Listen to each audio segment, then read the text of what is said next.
Bismillahirrahmanirrahim. Bismillahirrahmanirrahim. Assalamu alaikum. Ji ayanu, pakhair agale, ni hao, churishumme, washmale, ohaya gonzaimas, guten morgen, hola, bonjour, privyet, kaifa hal, hale shuma chatore, ahlan wa sahlan, marhaba, buna, mucho gracias, swabi, abballi kare aaya, hosh ke aldin anayo sayo, khuya mora, chi bato, chi hal jod, kalimera. And a very warm welcome to everybody who's tuned in to BTV World and watching World this morning, alongside my very well-learned colleague who happens to be Miss Hajar Satti. I happen to be Shahzad Hassan Khan, and we hope and pray that everybody out there is doing wonderfully well and that you're ready to kickstart your day with us. And since it's the start of the week, ladies and gentlemen, the day happens to be Monday. It's sunny outside, but it's a little colder than how it was in Lahore. But first things first, hello Haja, how are you feeling today? Assalamu alaikum. Thank you so much for introducing me. Jazakallah khair. I mean, temperature has really improved a lot because there was a very thunderous rain yesterday, last night I would call it. Yep. And that has certainly brought back the temperatures to the pre-humidity level, especially before the monsoon struck. But however, Shahzad, since you were not here the last weekend, you were in the Lahore, alhamdulillah, doing your transmissions for the sports segment. Yep. And Pakistan, alhamdulillah, has the highest ODI ranking, right? So do you want to shed some light on how was the Lahore? Because there is a famous saying about the Lahore, Jina Lahore ni takiya jamyani, right? Because it is one of the oldest city and it has a lot of civilization. And you know, there's a lot of history to PTV Center in Lahore, because the first ever center was actually built in Lahore. You know, so a lot of people might not even know about it. And the first ever transmission which went on air actually went on air from Lahore, you know, once the center was built. True. It was at Shimla Pahari earlier, and now it's actually almost 5 minutes drive from Shimla Pahari. But it was wonderful to be there, and you know, it was a different experience. So imagine that PTV Center Lahore actually kind of witnessed another transmission after a gap of 8 years. Okay. So that was something which was beautiful, and everybody over here was full of love. We used to get a lot of nihari, you know, mutton tikka and beef and whatnot, you know, so everybody was so welcoming, and that's how Lahore is, you know, they're very hospitable. So towards the end, everybody gave us shirts, you know, somebody brought lassi from their home, and you know, it was just full of love, and it was wonderful to be over there. And where you actually mentioned that Pakistan now ranks at #1 in the one-day international ranking, and it's such a beautiful feeling. You know, Babar Azam led Pakistan cricket team, ladies and gentlemen, has actually defeated Afghanistan 3-0, and this is something which we wanted, because just from Wednesday, Asia Cup is going to start, and it's going to be the 50-over format, and then it's going to be World Cup. So going into Asia Cup and World Cup with a stronger mindset, being the #1 one-day international team, I think will have an impact on all of our you know, opponents out there, you know, and they will certainly be thinking that, okay, they might have something special. But other than that, Lahore was very hot, but people were very cold. Okay. So I think it kind of justified that. But how have you been? How was the show? Because a lot of people kept on texting me on Facebook, you know, on my social media platforms that, sir, aapne morning show chhod diya. So, you know, ladies and gentlemen, I'm right here back. And because of the fact that, you know, that we had a smaller studio over here and we had to put in a newer set, so we had to go to Lahore. And now finally we are back, and main idhar hi hu, main kithe nahi ja rahe, inshallah. That's very true, and I think people miss you a lot, and this is another, I would say, degree to gauge your success, alhamdulillah. But I think we would like to move on to our top stories, which is about how Prime Minister has chaired an emergency meeting regarding electricity bills in Islamabad. The caretaker Prime Minister said such measures should be taken which will not exert the burden on the national exchequer and provide convenience to the consumers. He also directed that power sector reforms in short and medium and long-term plans should be presented at the earliest. He also directed the relevant ministries to provide complete details of the officers and institutions enjoying the free electricity. Yeah. During the meeting, it was also decided that a detailed consultation on the issue of excess in the bills of July and implementation of energy-saving measures will be discussed with the provincial chief minister. And I think this meeting is the need of the hour, considering the fact that electricity bills have skyrocketed, and people certainly need some and you know, so I certainly need to discuss about it for all our audiences who are out there, because imagine that this is the very first time that my father called me downstairs, and he was like, you know, and he looked a little tensed. I was like, okay, what happened to you? He was like, okay, you know, just look at the electricity bill. And as soon as I opened up the electricity bill, it said 193,000 rupees. And I was like, oh my God. And then this was the first time ever that I've witnessed in my life that more than the rent we pay for our house, we have the electricity bill. And unfortunately, my father was shaken by the bill too. And then I was like, okay, you know, I can contribute and whatnot, you know, being a good son. But he was like, okay, I do not want you to kind of do it. But what you can do is rather save more energy. But what I would want to recommend over here today is, you know, this is my personal opinion. I would want you to kind of talk about it. And that is that, so why can't we move on to, you know, renewable energy sources? So example, you know, a lot of people who have put up these, what do we call it, the solar panels. Right. It's good. Why can't WAPDA do that? Why do we still have to kind of consume oil to make more electricity? Why can't we be more, you know, tech savvy? Why aren't we using those techniques with which we can actually provide people or the nation, you know, cheaper electricity? I think that it's high time that we really need to look for, you know, solutions which will give us renewable energy sources, and that's certainly something that will be the way forward, no? Right, I think you are absolutely right, but having said so, I think our state and government wants to incentivize people adopting the solar panels on the individual level, and that is why state has been giving a lot of people incentives. do not have that capacity, you know, so that's why I think it's best that the government kind of take that initiative. If the you know, if WAPDA kind of certainly have that sort of financial power, I think they should certainly be doing that. And if they cannot do it, unfortunately, I think they really need to look for alternate, cheaper solutions with which they can provide people of Pakistan electricity, that too a little cheaper. Okay, so we will have this discussion, but moving on to another top story, which is Pakistani javelin thrower and star athlete Arshad Nadeem was able to back the first ever medal for his country at the World Athletics Championship in Budapest, Hungary, with his best 87.82 meter throw. Oh wow. India's Neeraj Chopra was able to secure gold medal with his best throw of 88.17 meters. At the start of the game, Arshad Nadeem could not have a good start, with his throw only reaching 74.8 meters. However, he made a comeback with a remarkable 82.81 meters on his second attempt. In his fourth attempt, 26-year-old could only reach 87.12 meters, much less than he was expecting. Earlier Saturday, Nadeem qualified for the final of the World Athletics Championship. Former cricketer Arshad Nadeem. Well, he's in sixth position. I'm going to say that's enough to guarantee. All right, ladies and gentlemen, so congratulations to Pakistan, and obviously Arshad Nadeem making sure that Pakistan's flag is going to soar high up in the sky and making Pakistanis proud back home. Not just that, obviously the entire cricket team, Pakistan Cricket Board, for being the #1 one-day international team. But now I think it's about time that we kind of get started with, which we believe that certainly can change the community in a very positive manner. And, you know, so every single day when we come over here, you know, under the auspices of our executive producer, the deputy controller, Jamshed Sultan Saab, may it be Seher Rabbani or Hasnan, I think what we have been able to do is that we have been able to garner an audience for ourselves, alhamdulillah, who actually believe in what we believe in. You know, so we believe in making sure that we talk about things which are going to have a stronger impact, and inshallah, because we are talking about it, it will create that change.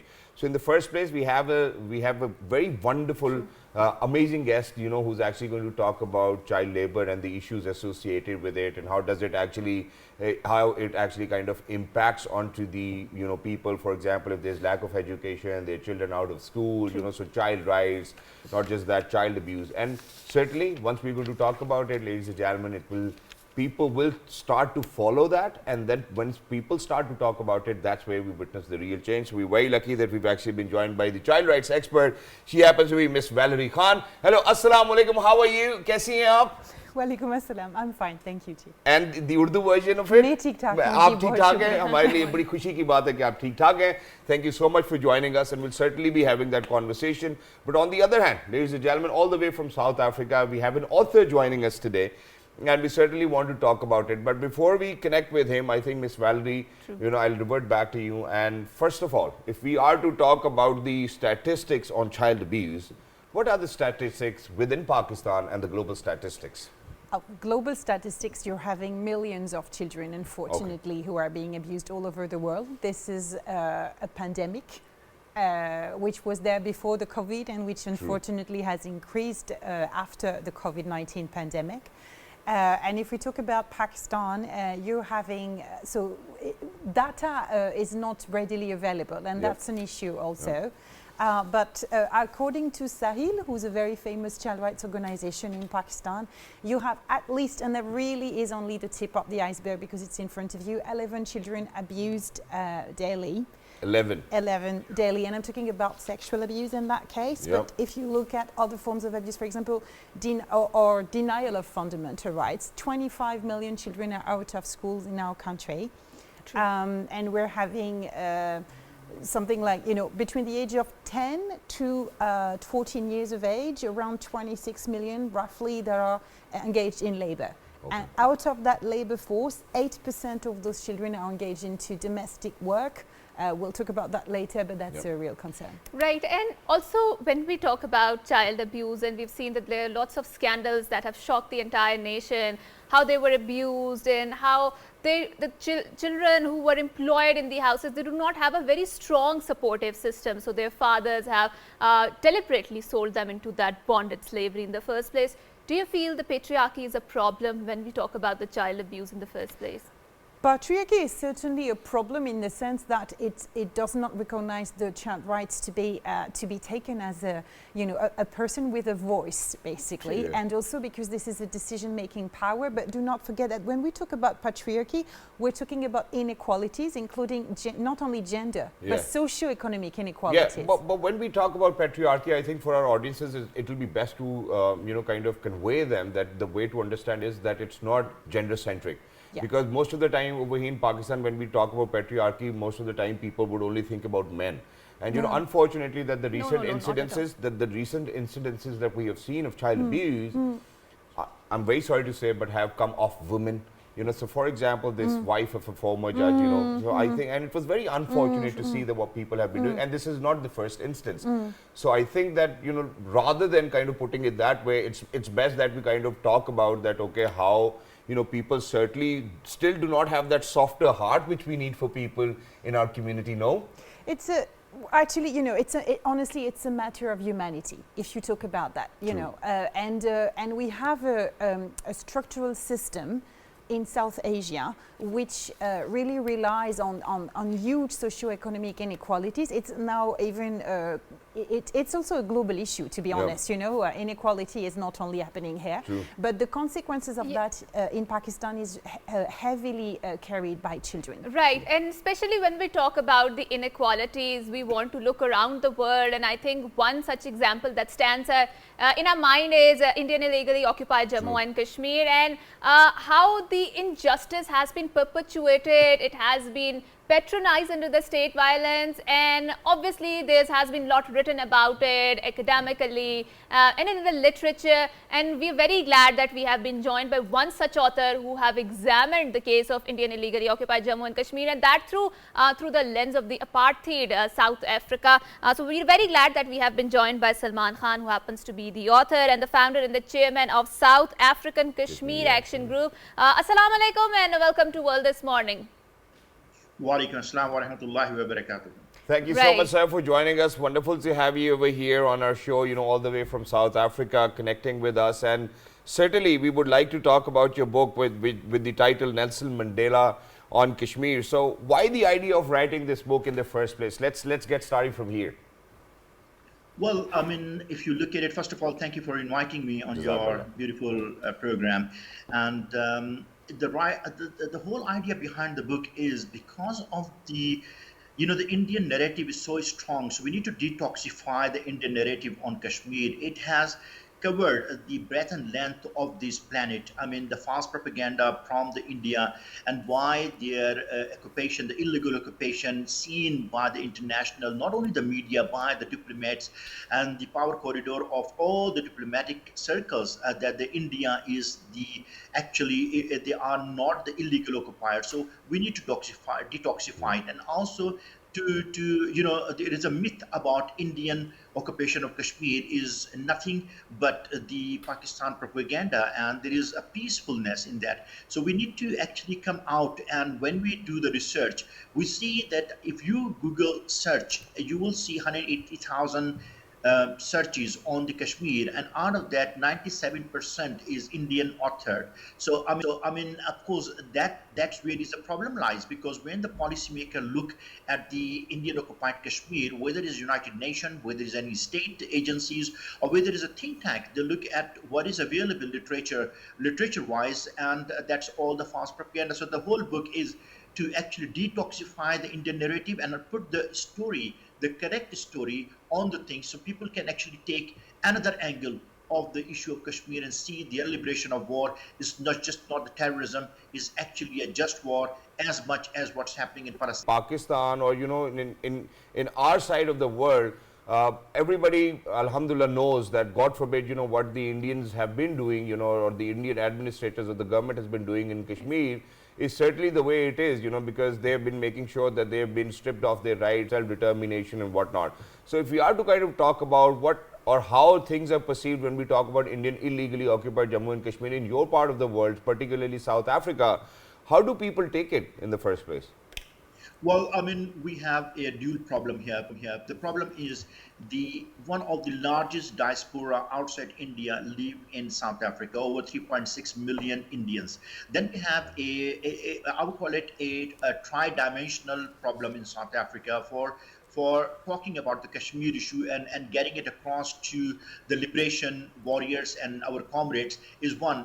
India have a economic ties. When then the second stage, they have very much of like the culture and as well as the political, and of course it is, they call it a land of Mahatma Gandhi, where his the political actualization happened.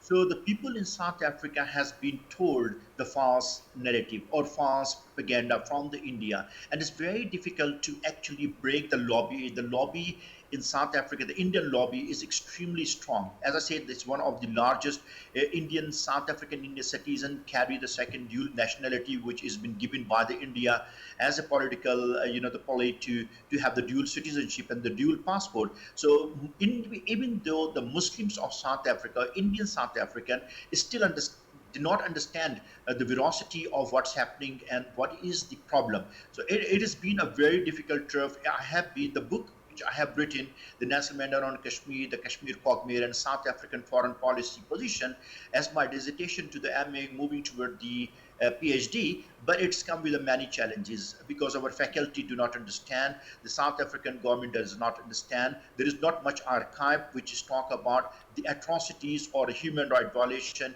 Everything is the Indian. So it's been a very, very difficult trough to break in. Right, Salman Saab, so Nelson Mandela is a figure that is associated with the democracy, and he has been imprisoned in the Robben Island for 27 years, that too under the apartheid system, and obviously he's documented his journey very powerfully in his own autobiography. But when we talk about making a lobby and when we talk about putting a pressure on India, do you think South Africa is a strong point, a strong power center within the global politics, within the global power that can exert pressure on India to make sure that the rights of the people are respected there and they get a dignified living there in the first place? I think your question is very good. South Africa is very neutral, which play a pivotal role, and it can be a deal breaker and the kingmaker. Why? Because when you look at the South African liberation, when American lobby was trying to negotiate, it was no. When the European Union was trying to negotiate South African peace deal, it was no. Okay. It was only the Scandinavian neutral countries which do not have the base camp in South Africa, either part, they managed to broker the deal. So in South Africa, if you look at the 76 year of the history of Kashmir liberation, either the England want to broker the deal, the Europe, or traditionally American. And we have stalemate, we have not moved forward. And if the vested interest of the both camps is not to resolve the matter, but to prolong the matter. But South Africa is a neutral, respected by both parties. I would say all the parties in the Kashmir dispute, which are always called, is not a bilateral issue, it is a trilateral issue, or I would say it is an issue which is involved the international community, India, Pakistan, Kashmiris, both sides of the Kashmir and the diaspora, as well as the international community. So I think South Africa can have the leverage and have a very, very important role. I would say why so? Because it's, if you look at the Nelson Mandela, he was a very, very, he hold no, I would say, never hold his punches when it comes to the human rights issues. In 1998, during the non-alignment movement in July, he said it in front of the Indian delegation. The president of India was there, Pakistan, and many other non-aligned movement countries. The issue of Jammu and Kashmir concerned him and concerned rest of the world, and we should lend our all the strength to resolve it through the United Nations resolution. He's actually, because of that statement, his PhD was revoked from the New Delhi University, and he was, the foreign minister was called to the India, New Delhi, that Nelson Mandela have betrayed our love and our loyalties with the India, and then Kashmir issue should not be raised from South Africa. But he said, and he never apologized, and he never retracts. So that's the reason on that preamble I have written my whole book, and I'm asking the South African government that during the time of Nelson Mandela, our foreign policy was based on a principle base, the advancement of Absolutely. democracy, and looking at the peaceful transition into the conflict-torn part.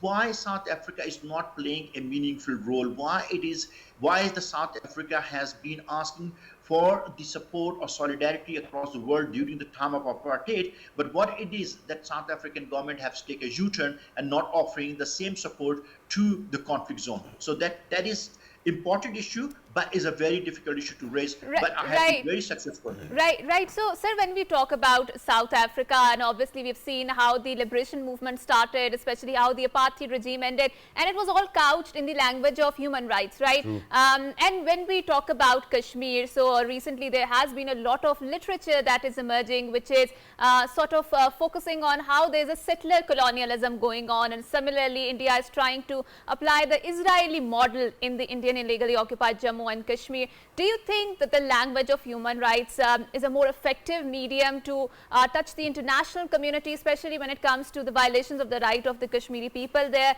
Because this is the language, this is a global language, it resonates more, especially with the Western world, which has more power and influence out there. And the effectiveness of it, because imagine that it has been more than 7 decades that unfortunately that we have been unable to kind of help the people within the Indian illegally occupied Jammu and Kashmir. And it's a protracted conflict, obviously. Yes, I think you have power packed so many questions. You need a wider canvas to complete this interview. Maybe we need to rerun another interview, a series of the interviews. I think you have touched on a very important issue. I call it Palestinian parallel to the Kashmiri is a dual Nakba. The both land has been taken, one by the Zionists of Jews, and the other one is the Hindu RSS taking the land, peaceful land of the Kashmiri people. But when it's come to the international arena, of course, as I said, the India engineered so beautifully that nobody understands the issue of Kashmir. They think it is a bilateral issue. They do not see this issue is a border issue, but they do not see it as a human rights catastrophe. When you look at the Palestinian issue, so much coverage, Ronaldo and everybody else know about the issue. Kashmiri, nobody know about the issue. And I said there is something fundamentally wrong with our struggle. And how do we actually change? I think after 76 years, the transition, it is in the transition, the Kashmir liberation in transition, and it is in the final phase. Thanks to the Burhan Wani demise, the Shahadat of Burhan Wani has changed the face of the history of the struggle of Kashmir. Since his demise in 2018, not one single day has passes by when the social media is not ablaze with the word of Kashmir.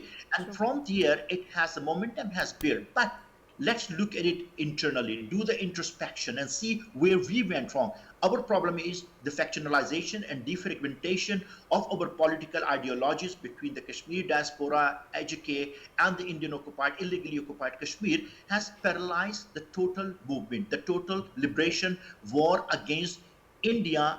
It's not that India is powerful. It is that we are too weak and we are too fragmented. We are not united. We don't have a vision. I'll give you an example. I met the Nelson Mandela lawyer. His name was George Bezos. He fight Nelson Mandela, the release. He went to the court, and his autobiography at the time, I was sitting with him and I said, ask him, please help me. I'm from Kashmir. Can you write a note for me? And he looked at me and said, your case of Kashmir liberation is more stronger and more legitimate than the South Africa. But do you know you have a problem? I say, please tell me, what is my problem? He said, you do not have a consolidated leadership that we can connect. Even Nelson Mandela have said many times that he want to get involved, but they do not know where and who to connect to. So I think we have a lot to do within to bring the issue to internationalization. Look at the South Africa parallel. It was only 1,500 South African, black African was able to escape South Africa, a strict or brute regime of apartheid across the border. Exactly. And sir, thank you so much, Salman Bhai, for mentioning that as well. But I think that, people from different walks of life, we certainly we'll have a very different formula of looking at it, and we'll have a very different perspective. And I would recommend, you know, all of those individuals who are out there, because we go out in 46 different countries, that your book, you know, titled Nelson Mandela on Kashmir, is actually available on Amazon as well. They can go buy over there. But thank you so much for, you know, giving us this perspective that how the world really needs to come together, you know, to kind of talk about and perpetuate and kind of reflect on, you know, the difficulties and the challenges faced by the people living in Indian illegally occupied Jammu and Kashmir. But thank you so much, Salman Bhai, for being with us, taking out time all the way from South Africa. And thank you so much for this good work. You know, we as Pakistanis are proud of you, and we will continue to make sure that people remember the kind of service you provided for the people, or the ease of the people of the Indian illegally occupied Jammu and Kashmir. And the way you have filled the gap in the especially literature and academic literature about how to compare the Indian illegally occupied Jammu and Kashmir situation with South Africa. Thank you so much once again for being here and for providing us a very good review of this book. Thank you so much. Right. And for everybody who's out there, gentlemen, I think it's about time that we kind of come back, because we're talking about the people or the rights violation, human rights violation of the people of Indian illegally occupied Jammu and Kashmir. At the same time, we are primarily focusing on children today, because in recent times we have seen that the child abuse has actually skyrocketed. A lot of organizations out there are working on it. But whether do you think that we are coming up with comprehensive solutions is something which we would want to talk about. And what are those socio-economic conditions which unfortunately force parents by themselves are forcing their children into labor, unfortunately, and once they go into child labor, there's a lot of domestic abuse which is taking place. We will be talking about it. We would certainly want to rectify it. There will be people who will be talking about how the law protects them. After a short break, don't go anywhere. We'll be right back. Good morning.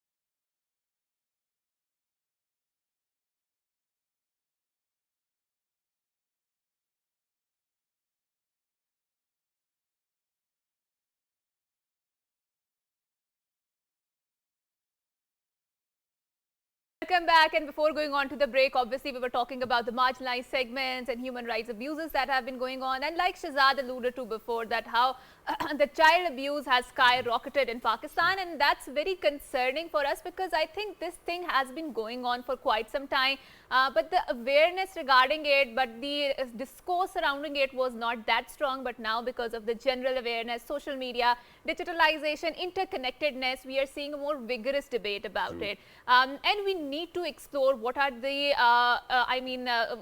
features in the law that protects the children who are abused by it, especially the child labor, because certainly Pakistani state has some very vigorous laws in place that protect it, but still underneath the carpet we see the violations going on and how to address them in the first place. So we are very glad that we have been joined by someone who is the expert on the law. He happens to be senior lawyer, Supreme Court, and who will talk about what are the legal protections afforded to the children who are abused, especially in the households or in the corporate sector, in the factories. So we are very glad that we have been joined by Hafiz Ehsan Khokar. Assalamu alaikum, sir, and thank you so much for coming to our show. Thank you so much, sir. It's wonderful to have you over here. So obviously we've had conversation with Miss Valerie Khan as well, you know, where she has actually highlighted the statistics and how unfortunate it is that every day almost 4 children are abused over here in our country. 11 children, yes. So thank you so much. We stand corrected. So now, you know, with you, we certainly wanted to talk about how do you think that the law protects our child, our future generations, you know, in making sure that they're not being abused, that they're not being hired, you know, to kind of do vigorous labor work and all sorts of unfortunate human rights violations which are taking place with our children. Bismillah ar-Rahman ar-Rahim. Thank you very much. This is really a point of concern for all of us that so much incident are being taken place in Pakistan regarding the violation of the human rights of especially the children and the child abuses in Pakistan. But there is 2 aspects. One aspect is what the constitution says, and second is the local legislation. There is a special provisions in the constitution regarding the protection of the child in Pakistan. There is a special protection for the child in Pakistan to have a compulsory education under Article 25A of the constitution. There is also an article under 37 of the article of the constitution which says that there should be a well-being for the child in Pakistan. and there are certain legislation as well at the province level by the Punjab, by the KPK, by the Azad Kashmir, by the Islamabad, by the Sindh government. So, now the point of issue is the implementation is the major problem to address all these issues. There is no issue regarding the awareness, because for the last 2-3 years, because of the social media, certain actions are being taken place in Pakistan. The government is also taking action on it, and more importantly, the courts also taking vigorously if they find any complaint against any child abuse. Recently, you have seen it that all the government authorities the incident took place in Islamabad. But the more important thing is that we should have a robust implementation in Pakistan, and simultaneously it is the responsibility of a federal government and provincial government to have the access of all these children to the education. This is the most important area, because this is the time where there will be a problem with the labor issues in Pakistan. And thank you so much for saying that. But we certainly have somebody who's going to speak about it, whether how it is. So what you said, that okay, there's vigorous action being taken place. The Constitution actually gives us those fundamental rights, and it's certainly more about awareness for people. But Miss Valerie, I'm going to come down to you. And so whatever our amazing guest has spoken, do you agree to him 100%, 50%, 30% that that's how the case is?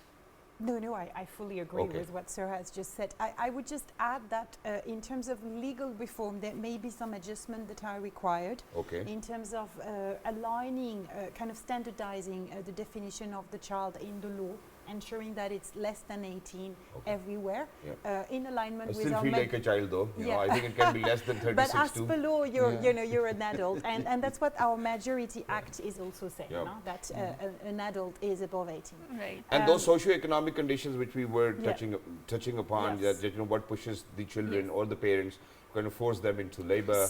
And the role of poverty especially. Yeah, it's a mixture. So yes, poverty is definitely the main driver for child labor, but I would say more than poverty, it's socio-economic inequalities. You see, if you empower, and there is no miracle here, if you empower the parents, the adults and the youth, and when I'm talking youth, I'm talking about minimum 16 and above, and what we call pay at least the minimal wage. You see, all those children are employed because child labor is cheap labor.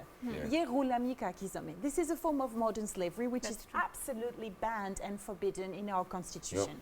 So it's a poverty thing, but then the state knows they have issued a national action plan on business and human rights where the state has committed the first of its kind, in the region, not only, so it's an important milestone, and the Pakistani state has committed to fully ban child domestic labor, which is why the National Commission on Human Rights, the National Commission on the Rights of the Child, has proposed and advised the federal government to actually submit an amendment in the PPC and criminalize child domestic labor as a form of model slavery, and more importantly, because you were talking about implementation, as a non-bailable and non-compoundable offense. Because right now what happened is that the legal framework is made in a manner that it protects the abuser and does not actually support the victims. When you have a section which is a which is a compoundable section, what happens is, out of court settlement. Is that why you're saying that it actually kind of protects the abuser? Yes. Is that the core reason? Hafizab, I think we would certainly want you to talk about it. I'm taking in a different way. The different way is there are certain socio-economic issues in Pakistan, and we can't deny on these areas. But the most important thing is that because there is universally there is an age of the child, somewhere is a 14 years, somewhere is a 15, somewhere is a 16 years, that you can't employ the child to the level of the 14, 15, 16 years. Our constitution also says that the 14 years is the benchmark. You can't employ any child in any area if he or she is less than the 14 years. And then there is another law which says that the 15 years as well is the benchmark for that purpose. And simultaneously there is a constitution provision in Pakistan that Article 25A has been introduced by the parliament through the 18th amendment, that every child who is born in Pakistan, he has to give a compulsory education to the level of the matric age.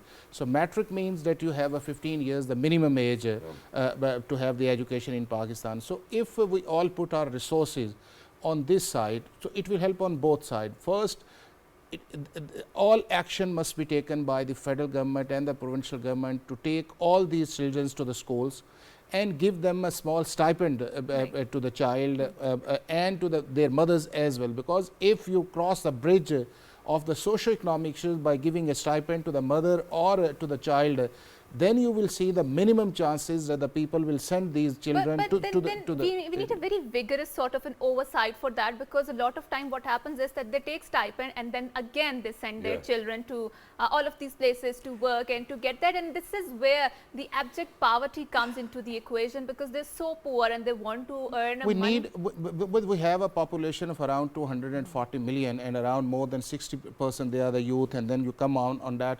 But the more important thing that we need to have a setup at the district and tehsil level, because this is the primary area. You can't make the policies at the federal level and you have the provincial level. You need to have the implementation at the grassroots level. If you go by the grassroots level, and you are correctly pointing on this issue, that there is also some measures should be taken by the district authorities at that level. If someone is not coming up in a school, they should pursue them, they should go them, why he is not coming. So if for 5 to 10 years we make a strategy like a national strategic plan for the child rights and for giving the education in Pakistan, we will provide a generation of having a minimum education and plus the vocational education in Pakistan, and it will increase not our in GDP, but it would also have a good salary in Pakistan. Because we are rich in human resource and we should actually utilize that resource. We could impart vocational trainings, education. It's good. 10 years, Shahzad, is a golden period. Okay, one more thing, Goga Sahab, and that is, I think that's where the loophole is. This is something which I've identified myself, and I would want you to rectify it, and I will stand corrected if that's how it is. Now, what happens is that the government is actually making sure that they're going to, put all of those actions in place which will avoid child labor, child abuse, all of those things. The government bodies are out there, they're working on district level, union council level. But what happens is that unfortunately, if a child is not going to school, they certainly go to their parents. Once they go to their parents are like, hey, you know what? We certainly don't want to die hungry, which is why we are sending our children. Now, what needs to happen is that if there's somebody who needs to be arrested, I think it needs to be those parents who've been forcing their children, and that is something which I've never ever seen in my life growing up in Pakistan, that parents are actually, because they are responsible for their children, because they are the ones who have pushed them into labor, and unfortunately, just because of child labor, they are being abused, unfortunately, they are being underpaid, and the chain process goes on. So do you think that one day the law certainly needs to kind of hold accountable the parents, not the child? Definitely. But what I'm saying, because I have a law background, I am interacting with the people who are either on the corporate side or either they are the parents on this side. But the most important thing what I am saying on this point of view, that 3 to 5 years is a most crucial age of a child. True. If you persuade the parents in not to the family side, but as a national strategic plan, that every parent has to send his children to the schools, and where then schools, if he lives there or he studies for the 2 or 3 years, then he comes up with a way that he will go on the other side. So there will be a less dropout from the school on that side if there is a strong persuasion, strong follow-up, and simultaneously, more importantly, the stipend there. And we have, started a very best program, the BISP, for all those areas, and we have benchmarked the lowest poor areas in Pakistan. If we concentrate on it, and if we make a condition to that area that we will give you the BISP program if you send your children, and their attendance will be shown by the teachers. If there is a dropout from there, you will be out from the incentive of the government of Pakistan. Wonderful. So simultaneously, it is a very important initiative to have all the aspects. If we go by the education of the school children, there will be less child abuse and child violation in Pakistan. That's a wonderful initiative, and obviously when we talk about incorporating state help in curtailing this issue, but Ms. Valerie Khan, coming to you, and I do remember she has a different perspective to this first. Yes.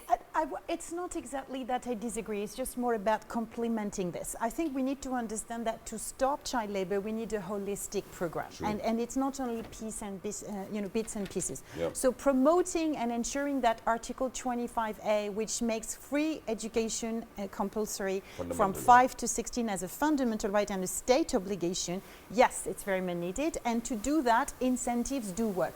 But you see, how long is the state going to fund that? We also need to work on economic empowerment of those parents, of those families, and also about fostering the concept of positive citizenry, which means parental responsibility. We need to invest into family planning. The Supreme Court of Pakistan has, with the Law and Justice Commission of Pakistan and Federal Ministry of Health, has held a conference on the topic 2 months ago. And thirdly, I'm sorry to say, when you talk about child labor, you talk about power dynamics.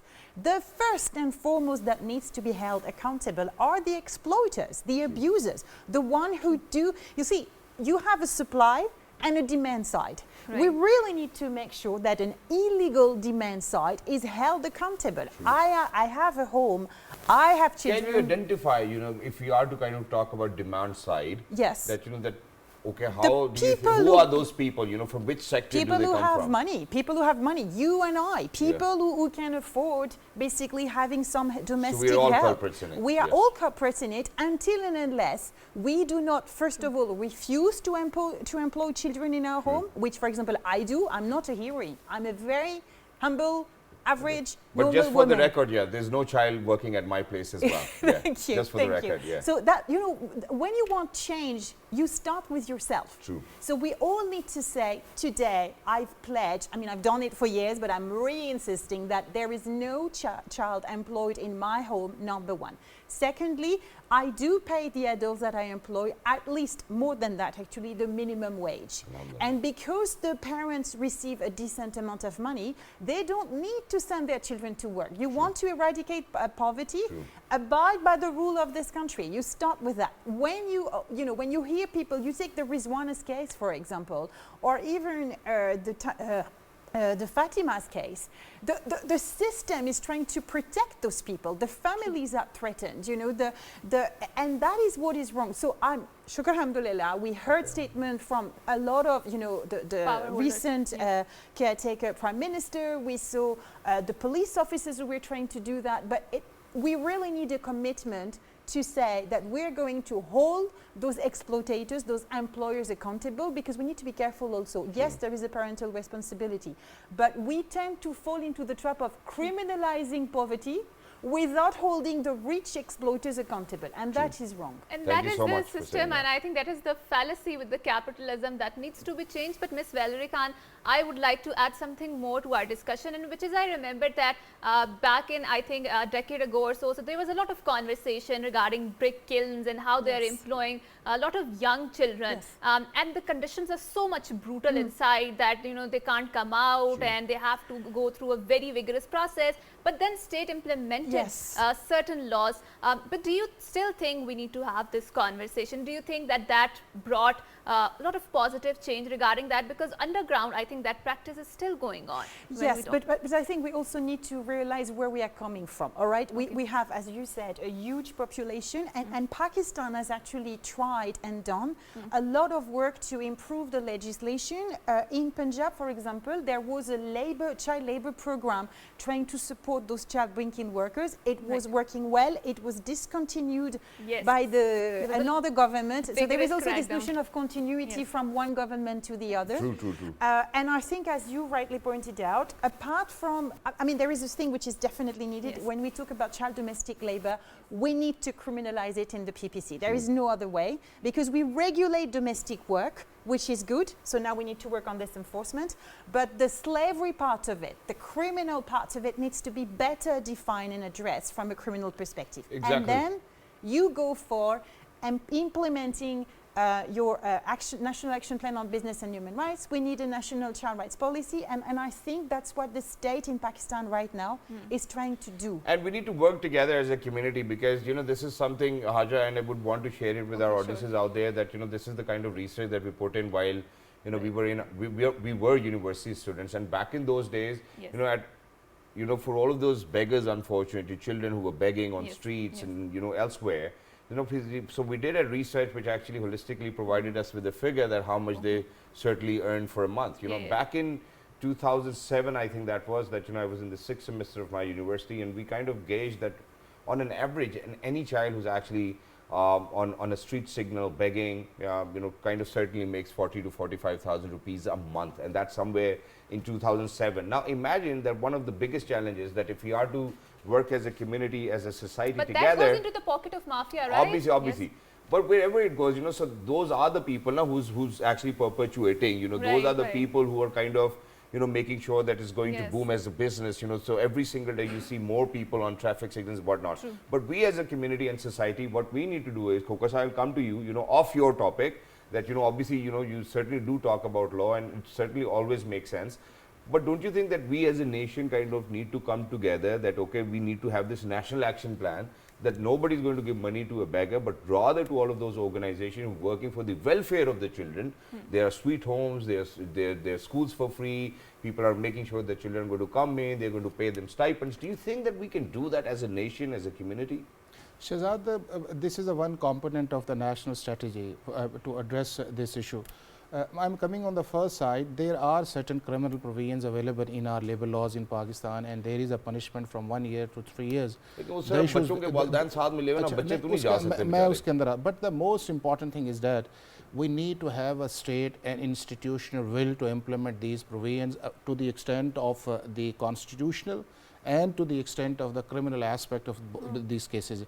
If we go side by side to address this issue, all the issues will be resolved. First, they should be resolved at the highest level by the government, that there should be a compulsory education for every child in Pakistan from 5 to 15, and this is the constitution says. Why we are writing in the constitution? If we have a pledge in the constitution that will provide a free education for every children in Pakistan, then state must ensure all those measures which need to be implemented, this constitutional provision. The second impact on the other side is that how we can curb on the criminal side in this section if someone violates over there. So there are certain laws over there we need to implement, because the issue is now at the moment is that there is not a top level sensitivity about the commission of such offences in Pakistan. We take this, that this is a serious issue, but we don't take it as serious which should have been for the well-being of the children of in Pakistan. Because if we continue this practice in Pakistan, and we are continuing this practice despite we have saying the constitution, the law is there, but the problem is there.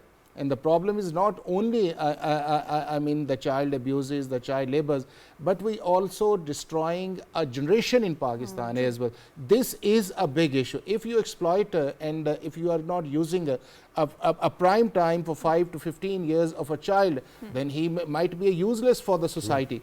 And if you use this 5 to 10 years, and this is the state obligation, this is the obligation who have the rich in Pakistan, they can adopt the children, they can go over there, they can they take the children, they can go over there, they can adopt the schools in Pakistan. So it is a multi-pronged strategy to address this issue.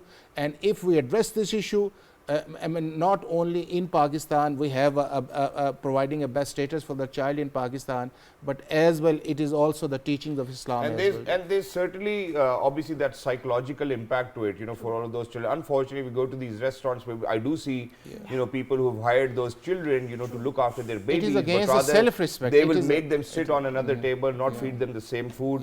Please make sure that you follow the footsteps of Prophet Muhammad sallallahu alaihi wasallam. That's really very important. But very quickly towards the end, because I think that, Khokar Sahab has very amazingly and brilliantly alluded to what you said, that there needs to be a holistic approach. One last time, if there are any solutions in your mind, why don't you recommend to the rest of the world? And also about the emotional scars that are left behind on such sort of children who suffered the child abuse in the first place. So I think I will speak as a citizen and as a mother as well. And I think every time we see those children, we need to ask ourselves, would I want my child to be in that situation? And we need to commit to stop employing children. And if we want to do good, because this is the hypocritical excuse that very often we use, we can do khairat without, exploiting and abusing a child has nothing to see with doing khairat and helping people. And thank you so much for saying that, but I would want you to say it in Urdu so that it goes out to a greater audience and bigger audience as well, please. अच्छा, तो मैं माँ हूँ और मैं एक citizen भी हूँ, और मैं सबको हम्बली पूछती हूँ कि बच्चों हिफाजत और इज़्ज़त और हमारे मुल्क का खुशी और सेहतमंद के लिए मैं आपसे humbly पूछती हूँ कि आप बच्चों का employ मत कीजिए, घरेलू काम को उनके साथ मत कीजिए और आप सोच कीजिए कि वो बच्चे आपके बच्चे भी हैं और उस बच्चे को इज़्ज़त और तहफ़्फ़ुज़ और खैरात करने का ज़रूरी है और एक्सप्लॉयटेशन खैरात की बात नहीं है। आपकी उर्दू तो उतनी अच्छी है जितनी आपकी अंग्रेजी अच्छी है। बहुत शुक्रिया। Thank you so much for being with us and for everybody who's out there. Ladies and gentlemen, please make sure that you mark these words and kind of try to follow that. We as Pakistanis need to make sure that we are the agents of change. Until next time, look after yourselves. 1, 2, 3. Good morning. Have a great day.